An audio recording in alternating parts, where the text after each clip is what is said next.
We are coming this morning to the 7th century of the history of God's people. The 7th century has a lot of stuff going on. I'm going to take two of the items that could occupy our attention and focus on them. One of them is the beginning of the religion that we know of as Islam. And so because it has such an important influence over the next several centuries, and indeed right up to the present day, I think it's worthwhile, it's justifiable to take at least a couple of minutes and look at how the Islamic religion began and something of the life of Muhammad and so on. And then we'll be referring back, of course, to that theme. When we get to the Crusades, obviously that becomes an important theme, and really all the way through up to the present day, we have some interest in the religion of Islam. So that's one of the themes we want to look at. The other one has to do with one of my favorite characters. I guess I hear myself say that every week. This is one of my favorite characters in church history. My problem is I have tons of favorite characters, so whoever I'm preoccupied with at the moment tends to be the person I think, this guy's great. And in this case, it's going to be Boniface, or Boniface, you'll sometimes hear it. I'll probably say it both ways. Boniface. Literally, Bonnie, good face. It's a nickname. His given name was Winfred. Anyway, we'll be looking a little bit at his career as well. The text that I'd like to have in the back of our minds relates more, however, to Boniface. He was, in his career, largely involved in North France, we would say, regions that were inhabited by German Franks and German Saxons. And they were still given over largely to paganism and to idolatry. They still worshiped the old gods of the northern European tribes, gods like Thor and Woden and others, and that kind of very superstitious kind of religious scheme was what dominated culture there. And Boniface, at great courage, went in right to the heart of that and proclaimed the gospel in the context of this very idolatrous practice. And as I was thinking about him, it reminded me of a text from the prophet Isaiah. Isaiah, in chapter 44 of his great prophecy, is poking fun. This is really, you'd have to say, Isaiah at his sarcastic best, as he's ridiculing the idolatrous practices of the nations that surrounded Israel, and pointing out just how facially absurd is the kind of conduct that you see connected with their idolatry. And so this text begins in verse 9 of chapter 44, and as you read it, I want you to think about it, because we'll see something like this when we come to the life and career of Boniface. So I'm in Isaiah chapter 44, beginning at verse 9. This is the word of God. All who make idols are nothing, and the things they delight in do not profit. Their witnesses neither see nor know.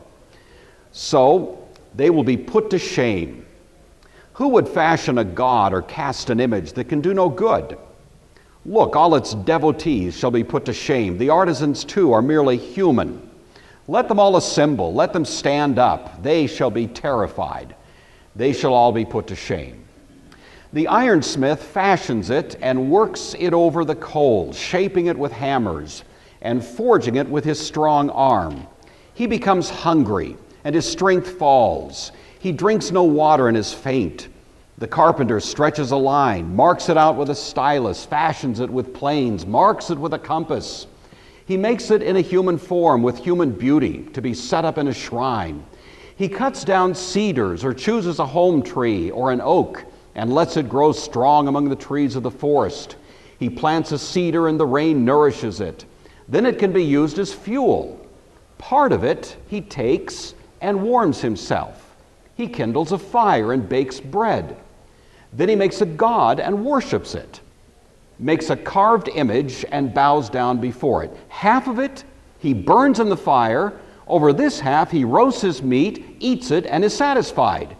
He also warms himself and says, "Ah, I am warm. I can feel the fire." The rest of it he makes into a god. His idol bows down to it and worships it and prays to it and says, "Save me, you are my God."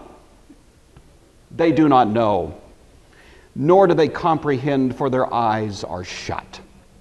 So they cannot see, and their minds as well, so they cannot understand. No one considers, nor is there knowledge or discernment to say, half of it I burned in the fire. I also baked bread on its coals. I roasted meat and have eaten. Now shall I take the rest of it and make it an abomination? Shall I fall down before a block of wood? He feeds on ashes. A deluded mind has led him astray, and he cannot save himself or say, is not this thing in my right hand a fraud? So Isaiah, being a little bit brutal with the surrounding nations, but calling attention to what does seem to be, at least on the face of it, fairly foolish behavior. And that's what Isaiah wants to highlight. I think that's what Boniface found as he entered into the regions where he was doing his Christian ministry. So we'll say a little bit more about that as we go. Let's have a word of prayer. We'll get underway. Our Father, we're grateful for your constant and relentless mercies to us, new each day. Blessings we know of, and so many more that we don't even think of. And all of these become the rich texture of our lives. And we thank you that this blessing that you pour out on us has been your constant habit throughout the history of your people. And as we look at characters such as those before us this morning, we can see that the same hand of providence that was with them also accompanies us. And for all of this we give you thanks in the name of Christ. Amen. All right, 7th century, the years from 600 to 700, and as I say, one of the themes I'd like to look at briefly here is simply the beginnings of and the rise of the religion that we know of as Islam. And so I am not here as an apologist for Islam, but I hope my presentation will be at least fair, even-handed, if not overly sympathetic. You understand, I'm a Presbyterian, but nevertheless, we need to have something of an understanding of where this religion has come from and why it was significant. At the time that Muhammad was born, the Arabian Peninsula was a vast and relatively unpopulated region. It's huge. But at that time, and indeed even today, you'd say that the population is pretty sparsely distributed across it. Most of it is, of course, a vast and dry wilderness, rich in resources, especially these days. We know of oil. Even then, it had resources that were worth using as commodities for trade and so on. The people who lived in the region at that time, and to some degree today as well, were Bedouin. They were, up until the time of Muhammad, polytheistic. They had a religious scheme that went back into the misty, murky past. You really can't quite trace the beginnings of it, but characteristic of many people groups at that time and even today, you find a religious pantheon populated by a variety of deities, many of whom were fraught with the same foibles that we are. You know, not perfect deities, not paragons of virtue, but deities that themselves were engaged in all kinds of squabbles and questionable behavior. But this was the general theological context of these people up until this time. The main cities at that time were the two cities of Mecca and a city that was called Yathrib. So Mecca to the north, Yathrib to the south. That city was renamed by Muhammad during his lifetime Medina, which means something like glorious city or celestial city. So we know them as Mecca and Medina. Medina, however, was given a new name by Muhammad. So these two cities you can see are situated more or less to the western side of the Arabian Peninsula, and those black lines that you see on that map represent various trade routes that were commonly used at that time. So again, the Arabian Peninsula itself was not a great place to grow crops or otherwise engage in that kind of agrarian behavior, but they did have resources that could be traded, and that was largely the way in which business was conducted and people were able to sustain themselves. The center of worship at the time was a large object called the Kaaba. This is pretty good size. If you don't know, those are people that are down there beneath it, you see. So we're looking at a pretty good sized object there. This was the center of worship before the Islamic religion was born. Nobody knows quite where it came from or how it came to exist. It's sort of like Stonehenge or something. It just has some sort of mysterious history, but there it was and is. And the people who were there in the Arabian Peninsula viewed it as the holiest object, the central sanctuary, if you will, of their religion, albeit a polytheistic religion. And so it was really a centerpiece of their understanding. And when Muhammad himself was able to start the Islamic religion, he co-opted that object so that now it's the holiest object of the Islamic religion.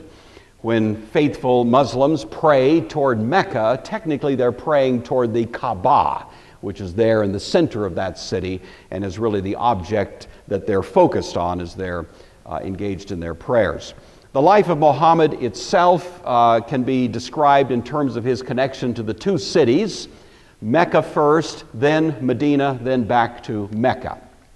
Some of you I know are familiar with this story, but just to make sure we get it on the record, we'll just run through his career rather quickly here. He had a rather tumultuous beginning. His mother really died when he was very young, and his father died a few years later when he was still a boy. He bounced around, you might say almost like foster care for a while, but wound up with his uncle. And so his uncle cared for him and reared him until he reached adulthood. His uncle was himself engaged in caravan trade. And so this was, for the early years of Muhammad, his experience. Again, if you look at this map, you'll notice that there's an arrow that goes up on the left-hand side of the map, heading basically from Mecca up to Damascus. Damascus is the capital of Syria, and that was the trade route that was largely used by the uncle of Muhammad, and he himself made that trip on a variety of occasions as a boy and indeed as a teenager. During the time that he made those trips, he came in contact with a Christian monk whose name was Bahira. This Christian monk who lived in Damascus was Arian. Now, we've talked about Arianism before. You know that the Arian form of the Christian faith denied the Trinity. This was what was rejected at the Council of Nicaea and again at Constantinople. It affirmed what's sometimes called a hard monotheism, that is a rigorously singular God, no plurality, no Trinity of any kind, one God. There was a place, of course, in Arian thought for Christ. He was viewed by the early Arians as the Jewish Messiah. He was viewed as a great prophet, a great religious leader, and indeed, eventually, a highly elevated being, worthy of our deep reverence, but not exactly worship. Worship is reserved for God alone, but Jesus was, at least in the Arian view, the greatest expression of the truth of God in a kind of prophetic way among us. So this was the character that Muhammad came in contact with. And they formed a fairly close relationship, and indeed, this monk, Bahira, actually himself uttered a kind of prophecy with respect to Muhammad that he himself would become a great prophet. This was said to Muhammad when he was in his teenage years, probably 13, 14, 15 years of age, and it did obviously leave something of an imprint on his mind. I think this connection is very important because you'd have to say, on the face of it, as you look at the fundamental tenets of the Islamic faith, you do see some rather striking correlation between Islamic religion on the one hand and that early Arian form of Christianity on the other. It's not the same thing. I'm not saying they're indistinguishable, but there's certainly some points where you can see one contributed rather significantly to the other. So in any event, he has that experience as a youth. When he was 25 years old, he married. Up until this time, he'd worked hard, but he seems to have been a very charismatic, bright, likable, winsome sort of person. Everybody liked him. He was illiterate. He couldn't write, but he nevertheless had a kind of attractive personality and got the attention of this rather wealthy widow, 15 years his senior. And so, sometime after her husband died, she actually orchestrated circumstances that the two of them would get married. So he at 25 married her at 40, and it does seem they had a perfectly happy relationship during their years together. But the nice thing about marrying a rich woman is you can take a few days off, you know? And that's exactly what Muhammad did. He was able to begin living a little bit more of a life of leisure. Now, he was a man given to a certain kind of spiritual orientation to life. This seems to be characteristic of him.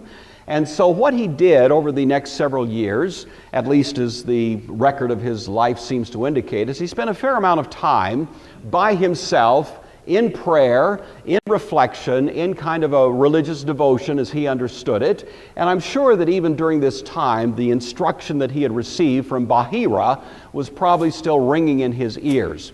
But in any event, the story that is told in the Islamic tradition is that at age 40, Muhammad was praying in this particular cave. You can see in Arabic there a little plaque up to in the upper part of that, which indicates this was the place where Muhammad was when, in the midst of prayer and devotion, he was visited by the angel Gabriel. And Gabriel came to him and said to him that the religion that was being practiced by the people here and throughout Arabia was misguided, and that he, Muhammad, was being called by God to be a prophet of the true religion to these people and to announce to them that there is only one true God that should be the object of their worship. At first, Muhammad was resistant. He didn't want to accept that call. He didn't view himself as a kind of upfront leader, that sort of guy. He consulted with his family, especially his wife and others, and they all came to believe that this indeed was the call of God, and that this was what Muhammad should in fact do. And so, after a period of time, he began giving himself to this particular activity.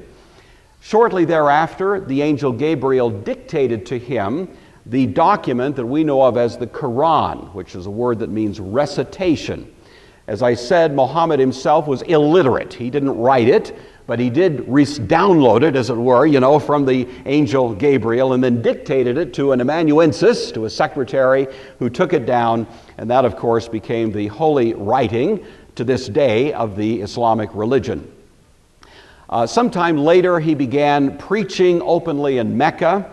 He was at first more or less ignored. There wasn't a whole lot of interest, and then gradually the effect he was having was to produce a negative reaction, so that as he preached, increasingly there was a public opinion that was going against him, until in the year 622 he was driven out of the city of Mecca.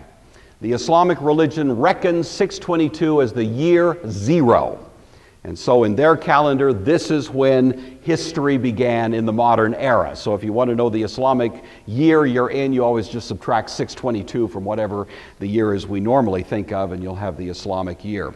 The year zero was, at least for Muhammad, apparently kind of a low point, but nevertheless he migrated the some 20 to 30 miles or so from Mecca to Medina to the south. And once again, true to the call of God as he understood it on his life, he began preaching. Only in Medina, he got a very different response. And there was a widespread attraction to Muhammad, a great sort of recognition that what he was preaching was some kind of truth that should be followed, at least as they understood it. And so he was able to acquire at that point a rather sizable following, and over a couple of years, basically the entire city came to regard Muhammad as a prophet of God, and the entire city was given over to the religion that was being propagated then by Muhammad. The next 6 years, from 624 to 630, were a series of violent clashes led by Muhammad and armed warriors from the city of Medina against the city of Mecca. Now, these weren't major wars, but they were violent skirmishes. It began by attacking caravans that were moving in and out of Mecca. Increasingly, it became attacks on the city of Mecca itself, until eventually the city fell to the armed attack that was being brought by Muhammad and those following him. So this was truly a violent skirmish. It wasn't just, powerful preaching that made this happen. Mecca fell in the year 630 to Muhammad and those who were his followers, at which time Muhammad offered to these people the opportunity to convert to the Islamic faith, the very faith that he had been preaching there some few years earlier. And in this case, the Meccans did indeed largely embrace the religion that was being preached by Muhammad and turned to this particular approach to religious life. And that was really the last little chapter of his life then, was the 2 years before his death that he spent back in the city of Mecca. So that's kind of the quick story. Obviously, he didn't live to see the vast expansion of Islamic religion around the world, but he was certainly the major character responsible at the beginning of this. Some of the fundamental teachings, and again I'll do this very rapidly, but just because we'll be referring back to it as time goes along. The word Islam means submission, and that is probably the central ethical tenet of the Islamic religion: submission to the will of God. The Arabic word for God is Allah, and so it's submission to the will of God, or Allah, and it's an absolute submission. What God calls us to do, we do without question and without reservation. The word Muslim is related to the word Islam, and it simply means one who submits. So a Muslim is one who embraces Islam, you see, and that's the connection between those two words. The Quran, we mentioned earlier, is a word that means recitation. This is a duplicate of the original Quran that was dictated by Muhammad, the holiest book, only in the Arabic language. Translations are not holy. They're worth reading, but if you want to really know the Quran, you need to read it in Arabic. That's true to this day. The 5 pillars of Islam, you probably know. The creed. The creed is that there is one God, and that one God, creator of heaven and earth and all of that, has the final great prophet, Muhammad. Islamic religion recognizes others as prophets. So Moses was a prophet, Noah was a prophet, Jonah was a prophet, Jesus was a prophet, but the last and greatest, the one who deserves our really highest loyalty, of course, and allegiance, is Muhammad. So that's fundamentally the creed of the Islamic faith. The prayers 5 times a day, the very famous image you've all seen of Islamic people bowing toward Mecca and so on. This is part of the practice of Islam. Almsgiving, giving to the poor, was one of the pillars.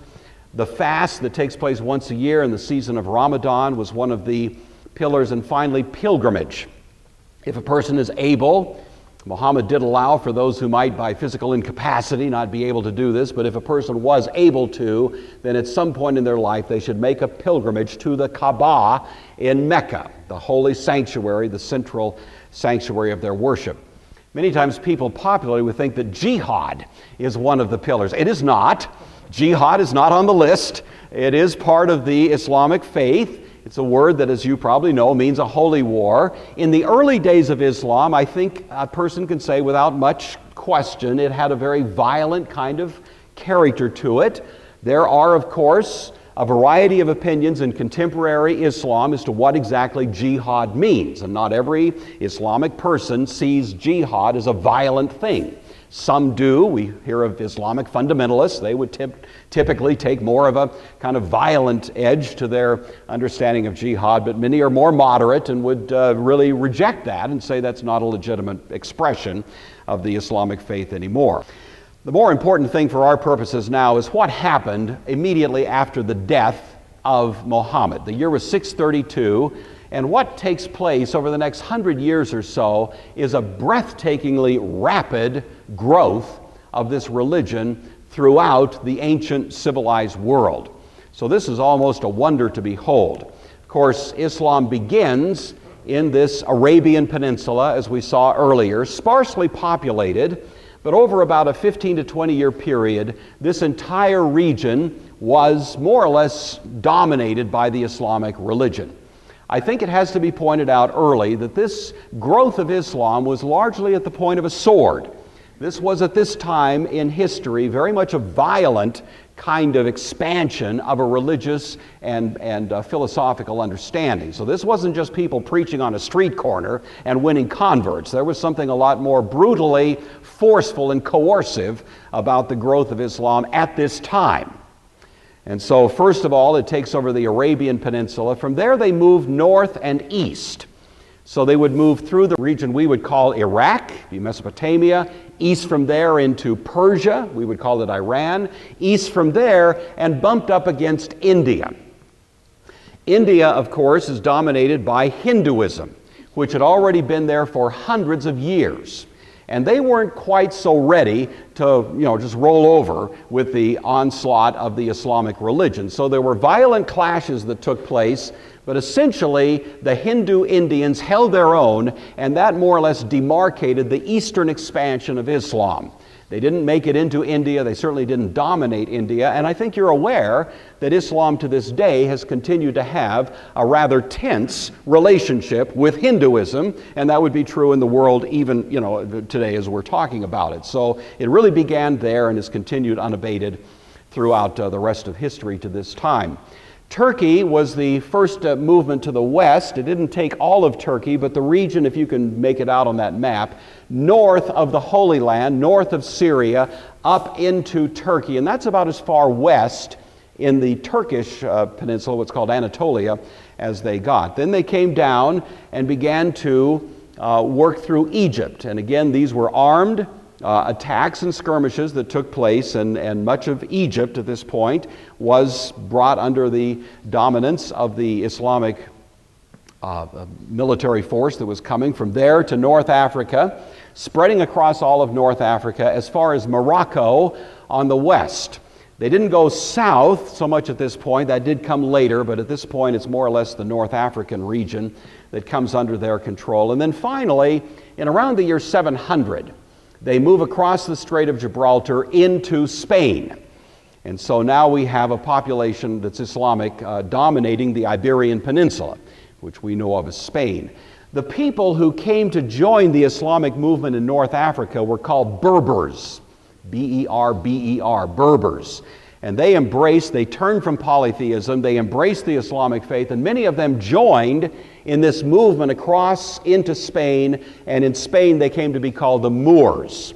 And so that's where that term comes from that we've heard, of course. So the Moors were basically Islamic people, mostly Berbers, who were there in Spain, and that became the dominant religion and presence there in Spain then for some time to come.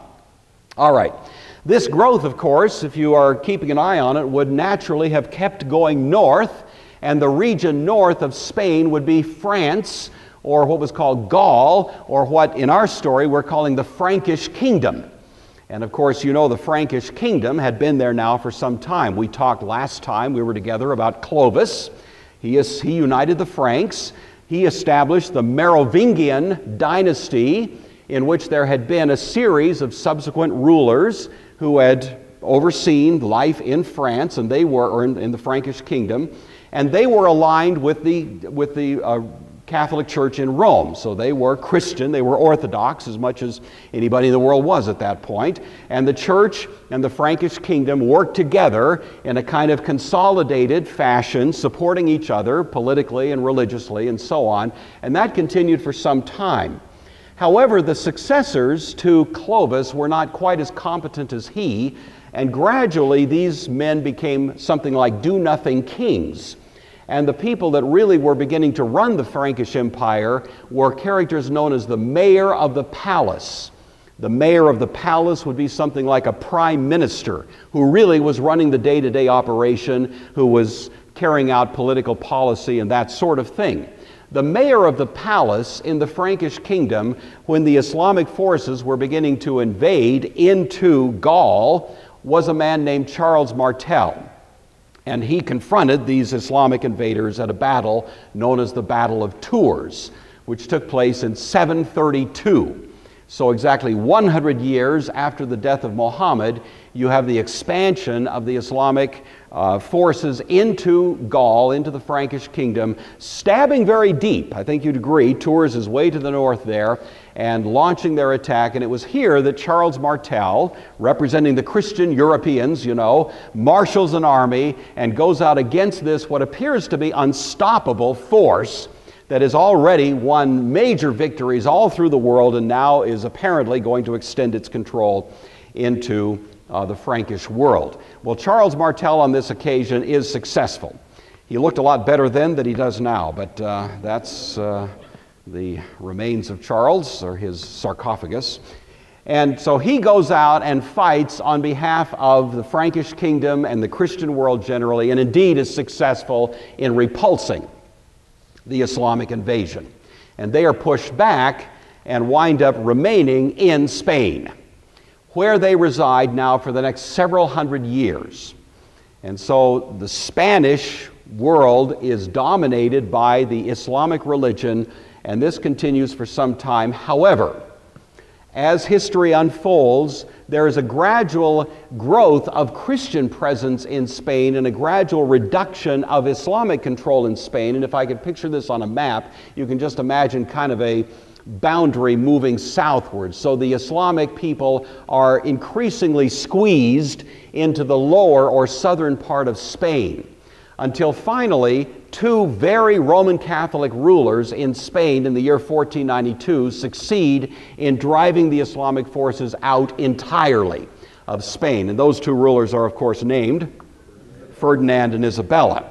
It's no surprise that it was in 1492 that they indeed succeed in driving out the Islamic presence there in Spain. They'd been dealing with this character from Genoa, Italy, who kept wanting to find the East by sailing west. He'd been there in their courts repeatedly, and they kept putting him off, saying, hey, man, we got other stuff on our plate.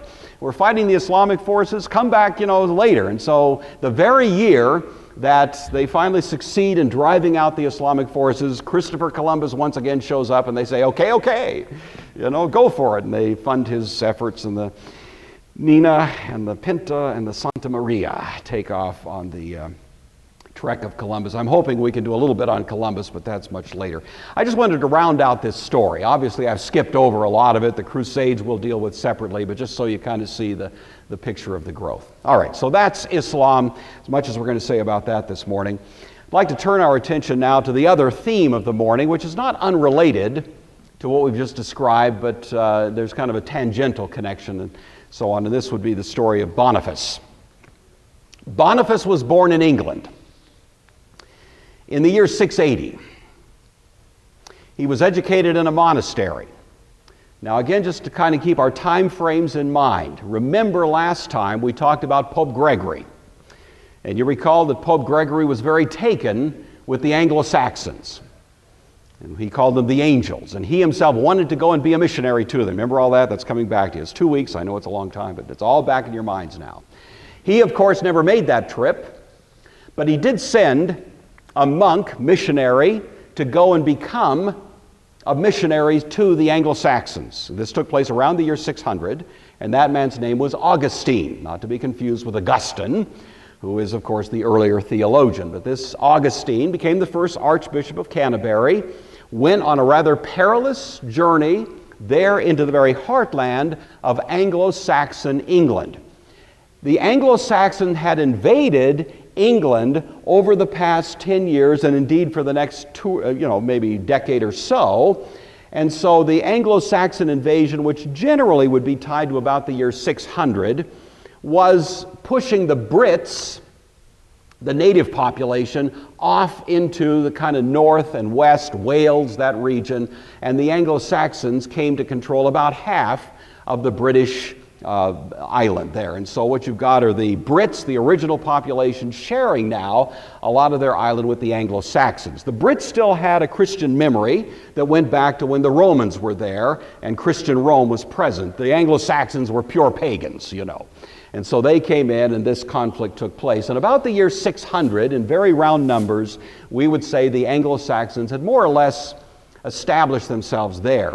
It was about that time that Augustine showed up and went into the heartland of the Anglo-Saxon world and preached the gospel, a kind of suicide mission, and yet remarkably enough, these Anglo-Saxons, as bloodthirsty as they were, as idolatrous as they were, upon hearing the rich truth of the Christian message, largely turned from their paganism, turned from their violent ways, and indeed, in large numbers, embraced the Christian faith.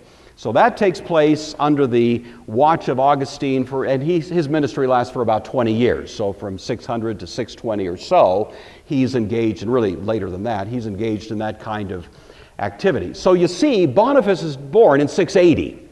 So he's only still kind of within the first 2 or 3 generations of that Christian presence among the Anglo-Saxons. He himself is of Anglo-Saxon extraction. So he's born into that population. His family was not particularly juiced up about being zealous Christians. They were kind of nominally Christian, but he himself seems from an early age to have been deeply possessed of a desire to serve God and give himself to God's service and so on. And so he was educated in a monastery, indeed took the vows of a monk and adopted that life. When he was 36 years old, in the year 716, he felt God was calling him to be a missionary to the German Franks. Now again, this is a map of the Frankish Empire, and you notice the green part is all what was controlled by the Frankish kingdom, but exceptional is right at the top, two regions. One was called the German Franks. That was a region called Frisia. That's off to the left on the map there. And the other was called Saxony, and those were the German Saxons. So you have the Germanic tribes broken down into kind of two subgroups, the Frisians on the one hand, the Franks, German Franks, and then the Saxons on the other. A little bit complicated, but that was a region that remained outside of the Frankish kingdom and still very much given over to a kind of pagan religious practice, and that is where Boniface wanted to go. So he shows up and he surmises after a while the holiest place, the central sanctuary of this pagan religion dominating that region was a mountain called Mount Gutenberg. And so he goes there. And on Mount Gutenberg, there was a huge oak tree. It was called Thor's Oak. And according to the tradition of that belief system, Thor resided there. Thor, and of course, the pantheon of gods associated with him and so on, were violent, they were bloodthirsty, and Thor was the worst. He'd be kind of like Jupiter or Zeus or something, kind of the chief god. The picture they had of him was a god with a big hammer in his hand who'd fly around in the sky and strike people down. Lightning bolts, hurricanes, and all were said to be under the control of Thor. So that was the image that they had of him. And the oak tree was the place where Thor lived. So it was kind of a scary place, Boniface goes straight to that tree. There were people there, of course, practicing their religious activities, and he simply announces to the people that were there that they should turn from this pagan, idolatrous practice, and that they should turn to the worship of the true God, which did not meet with immediate acceptance on the part of these folks. And he said, I'll tell you what, I challenge Thor. And he set a day, maybe 3 or 4 days later, and said, come back here, and I will openly challenge your god Thor in the name of my God, the God of heaven and earth, and his son, the Lord Jesus Christ. These people said, he's going to have you for lunch, there's no way. And so a huge crowd came back on the appointed day. All of these people were up for a good show. They wanted to see lightning. They wanted to see Thor do his stuff. And so Boniface showed up with about a half a dozen monks. And much to the horror of those who were watching, he began chopping away at that oak tree. Thwap, thwap. They all were standing back, where's the lightning? And they just kept chopping. It took about half the day, chipping away a huge oak until finally that tree came thundering down to the ground. And that was the end of Thor's oak. The people were, now that's risky, to do that. And you have to grant Boniface was kind of out on the edge, but the effect it had was deep and profound and lasting as they realized that Thor, for all of his power, had not been able to stop one puny monk with an axe attacking his great oak. And there was a huge turning at that point of these people in faith in the God that was being announced by Boniface. What Boniface did, as a matter of fact, was preach to them that day, and there were many hundreds of people who were baptized that very day, and thousands more were baptized later and admitted into the Christian church. And Boniface himself used the wood from that oak tree to do two things: to create firewood for himself so he'd survive the coming winter, and to build a church. And the people were pretty impressed to be worshiping the God of heaven and earth in a church that was made out of the oak tree that had once been the object of worship in connection with Thor. So Boniface continued to labor in that region for many, many years. He died in the year 754, so for another 35 years or so. He labored among the German Franks and the Saxons. He was, at this time, supported by Charles Martel. You'll notice that the date of Boniface activity there in that region, right in the middle of that date, was the Battle of Tours. And of course, Charles Martel was the dominant political character in that region all during that time. And so while Charles Martel was concerned with the Islamic threat on the one hand, he also was very much given to supporting Boniface on the other, provided money, provided help, provided military care and so on that might be necessary. And all of this formed a very close bond. So Boniface and Charles Martel were pretty good buddies through this time.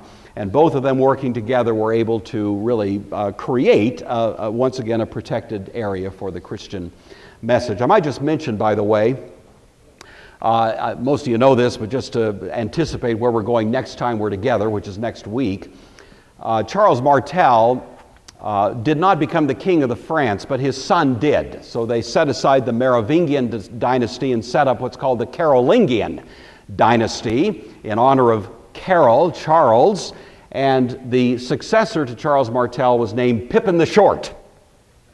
He was about 8 feet tall, you know. You always want to be nervous about anybody in the back room called Tiny. You know what I'm saying?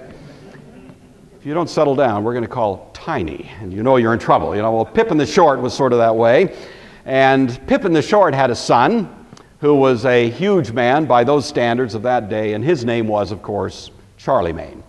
And so Charles Martel was the grandfather of Charlemagne, and I'd like to turn our attention next time we're together to the reign of Charlemagne, that great kind of Renaissance, right in the middle of what some people call the Dark Ages, that was really centered on that character. But Boniface said of Charles Martel in some of his writings, quote, "Without the protection of Charles Martel, I could neither administer the church, defend his clergy, nor prevent idolatry." As I say, he labored for many years. There was one enclave that remained unconquered by the gospel, and toward the end of his life, Boniface wanted to go to that region. It was in the kind of the western region of Frisia, and these people had remained given to their paganism, to their idolatry, and so Boniface gathers a group of courageous monks, and they go and they establish a kind of camp there in the outskirts of that area, intending to go in and begin preaching to these who still were a little bit outside the reach of their ministry. As they're building their campsite, they happen to glance up on the hill and they see the glint of steel. And they realize that these people are coming, and they're not just coming, you know, to have a Starbucks coffee, that they're coming with a certain degree of violent interest. And so the monks who were with him, of course, they carried weapons, and so they began grabbing them. And famously, Boniface said to them, "Cease fighting, lay down your arms, for we are told in Scripture not to render evil for good, but to overcome evil by good." And so these monks put down their arms, and they simply, unarmed, go out and meet these kind of marauding characters who are coming at them, and they are all cut to shreds at that point. So the end of Boniface's life was one of violence, in which he was martyred along with those who were with him. Tertullian said many, many hundreds of years earlier, "The blood of the martyr is the seed of the church." And indeed that did tend to be the case here, because even though Boniface paid the ultimate price for his ministry among these people, it wasn't long until they also were succumbed by the effects of the gospel. And so his career was certainly one of great success in that sense. Just to return briefly to my text of the morning, I hope you caught it. Isaiah talks about people that chop down a tree and use part of it for firewood and part of it to become their idol, you know. And of course, what Boniface did was just the opposite. He chopped down the tree, used part of it for firewood, and used the other wood as a means of worshiping God. And I think it's between the two, Isaiah's, you know, critique of those in his day and Boniface's model. I think Boniface obviously wins the contest here. But the question I have for each of us is, to what degree are we doing that? You know, and I know, now none of you are in this room, but you know people who work and scrimp and save and do everything in their power to accumulate the stuff of this world, as if those things they're accumulating will become their savior. They figure if they get enough money in the bank by scrimping and saving, that money in the bank will save them. And they fall down before it, as Isaiah himself suggested, and say, "Save me, you are my God." People will use their talents, they will use their abilities, their gifts, their genius to create things that they think are their Savior, rather than realizing these things, these capacities, these gifts were given by the God of heaven and earth just so that they could produce this kind of expression of that which should be to His praise. So, if we are in a position of doing things that are impressive, if we build houses, if we have money in the bank, or if we have success in our career, or if we have this and that, all of these things that people are tempted to worship as if they were the Savior. What we need to do is follow Boniface, who takes a big chunk of the product of that labor and says, I'm going to make this the mechanism of worship. I'm going to make this the means whereby God is honored in my life. I'm going to take half this tree I just chopped down and build a church where people can see the face of God and worship Him, so that we have our priorities straight and we're not worshiping sticks and stones, as Isaiah says, blocks of wood of our own creation and fabrication, but rather we're worshiping the God who gave us the capacity to produce these expressions of His blessing in our lives.